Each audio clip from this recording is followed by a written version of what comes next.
নমস্কার বন্ধুরা, জয় শ্রী রাধে। বন্ধুরা, জীবনের একটি বড় সমস্যা হলো ঋণ। এতে জীবন ধ্বংস হয়ে যায়, রাতের ঘুম চলে যায়, সোশ্যাল স্ট্যাটাস নষ্ট হয়ে যায় এবং আপনার নিজের সাথে আপনার পরিবারের সদস্যদেরও প্রবলেম হয়। যদি আপনি ঋণের বোঝার চাপে আছেন এবং সেই ঋণ আপনি শোধ করতে চাচ্ছেন কিন্তু পসিবল হচ্ছে না, তাই এই ঋণ মুক্তির জন্য কিছু উপায় আপনাদের সাথে শেয়ার করতে চলেছি। আগে অনুরোধ করব ভিডিওটিকে শেষ পর্যন্ত দেখার, যাতে কোনো ইম্পর্টেন্ট পয়েন্ট বাদ না পড়ে যায়।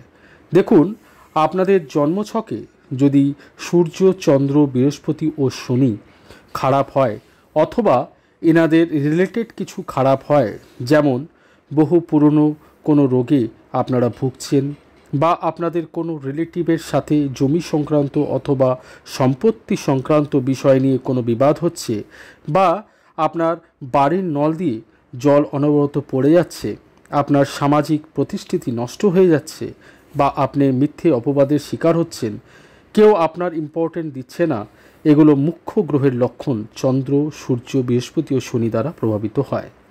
যদি শনি তৃতীয় ঘরে থাকেন তাহলে ঋণ হতে পারে। বৃহস্পতি ষষ্ঠ, অষ্টম বা দশম ঘরে থাকলেও ঋণ হতে পারে। এছাড়াও চন্দ্র অশুভ থাকলে বা চন্দ্রের সাথে শত্রু গ্রহ যেমন চন্দ্র কেতু, চন্দ্র শনি বা চন্দ্র রাহু থাকলে আপনাদের রোজগার বা আয়ের উপরে কুপ্রভাব পড়ে। মানসিক অশান্তিতে আপনারা থাকেন অথবা কখনো ভুল ডিসিশন নিয়ে থাকেন যদি বুধ রাহু একসাথে থাকেন অথবা বুধ দুর্বল হয়ে থাকলে। এগুলো হলো কিছু ওভারঅল কন্ডিশন যখন ঋণের বোঝায় মানুষ জর্জরিত হয়ে পড়েন। এবারে দেখা যায় সবচেয়ে বেশি টেনশনে তারা পড়েন যাদের নিজেদের জন্মছক নেই বা জন্মের সময় মনে নেই। তারা ভাবেন যে এই সব উপায় তারা আদৌ করতে পারবেন কিনা। সুতরাং দেখুন বন্ধুরা, আজ আমি যেই সাধারণ উপায়গুলো নিয়ে এসেছি এতে আপনাদের জন্মছক জানা বা না জানা নিয়ে কোনো অসুবিধা নেই। জন্মছকে গ্রহাবস্থান যাই থাকুক না কেন, এই উপায়গুলো আপনারা যারা ঋণগ্রস্ত রয়েছেন তারা সবাই করতে পারেন। তবে আগেই বলে রাখি, ঋণ নেওয়ার আগে কিছু জিনিসের উপর অবশ্যই ধ্যান দেবেন। দেখুন, আজকাল সব কিছুই ঋণের উপর চলছে, যেমন নতুন বাড়ি বা নতুন গাড়ি কেনা, ব্যবসা, সবই ঋণের উপর নির্ভর করে। তাই সবসময় লক্ষ্য রাখবেন যেন আপনাদের বাড়ির জলের পাইপের লিকেজ না হয় বা সারাদিন টপ টপ করে জল যেন না পড়ে। রূপোর কোনো গহনা ব্যবহার করবেন, মায়ের সাথে সুসম্পর্ক বজায় রাখবেন। এছাড়াও বাড়ির লকারে যেখানে টাকা পয়সা রাখেন সে স্থান কখনো শূন্য রাখবেন না এবং বাড়ি থেকে সোনা কখনো বিক্রি করবেন না। এছাড়াও আরও দুটো বিষয় মনে রাখবেন যে কোনো দিন ঋণ নিলে তা পরিশোধ করতে আপনাদের কখনো কষ্ট হবে না। বিনা কষ্টেই সঠিক সময়ের মধ্যে ঋণ পরিশোধ করতে পারবেন, তা সে ব্যাংক লোন হোক বা কারো কাছ থেকে ধার নিয়েই হোক। যেরকমই ঋণ হোক না কেন, সবসময় আপনারা বুধবারে ঋণ নেবেন বা ধার নেবেন। এতে দেখবেন ঋণ পরিশোধ করতে কোনো কষ্ট হবে না। খুব সহজেই আপনারা প্রত্যেকটি কিস্তি দিয়ে দিতে পারবেন। এবারে দ্বিতীয় বিষয় হলো ঋণ পরিশোধ করার। আপনারা সবসময় চেষ্টা করবেন মঙ্গলবার দিন ঋণ পরিশোধ করার। ধরুন আপনাদের 5,000 টাকার কিস্তি দিতে হবে, কিন্তু আপনার কাছে অত টাকা নেই, হয়তো 1,000 টাকা আছে কিস্তি দেওয়ার মতো।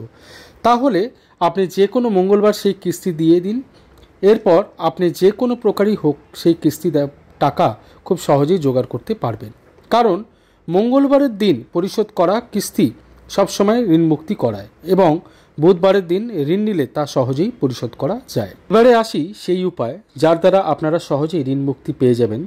তা আপনাদের জন্মছক থাকুক আর নাইবা থাকুক, কোনো অসুবিধা হবে না। সর্বপ্রথম একটি শুকনো ছোলা নারকেল নেবেন, যেটাকে খোপড়া বলা হয়। ড্রাই ফ্রুটসের মতো একে ব্যবহার করা হয়।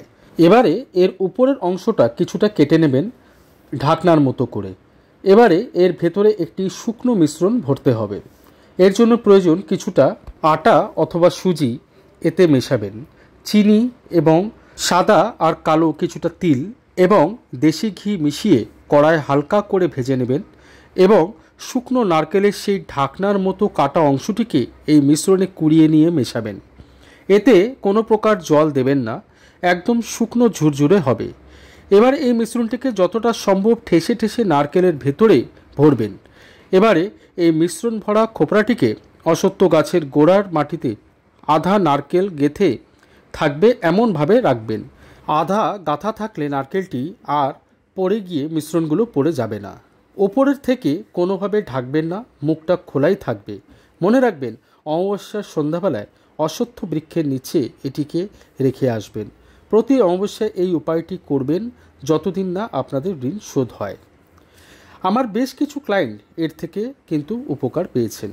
আরেকটি সহজ উপায় হলো, একটি তামার ঘটে জল নিয়ে তাতে সামান্য মসৃণ করে বেটে নেওয়া আতপ চাল এবং অল্প হলুদ জলের সাথে মিশিয়ে আপনাদের নিকটবর্তী কোনো বট গাছের গোড়ায় প্রতি সোমবার জল অর্পণ করবেন। সেই সাথে আপনাদের যা উইশ বা ঋণ মুক্তির জন্য প্রার্থনা করবেন, মিনিমাম 3 সোমবার করার পর সেখান থেকে একটি ছোট শিকড় নিয়ে সেটিকে কবচ করে গলায় ধারণ করতে পারেন অথবা পকেটে রাখতে পারেন। 2-3 মাস ধারণ করলে এর সুফল ধীরে ধীরে আপনারা অনুভব করবেন, সাথে মা লক্ষ্মীর কৃপাপ্রাপ্ত হবেন এবং ঋণ মুক্তি হতে থাকবে।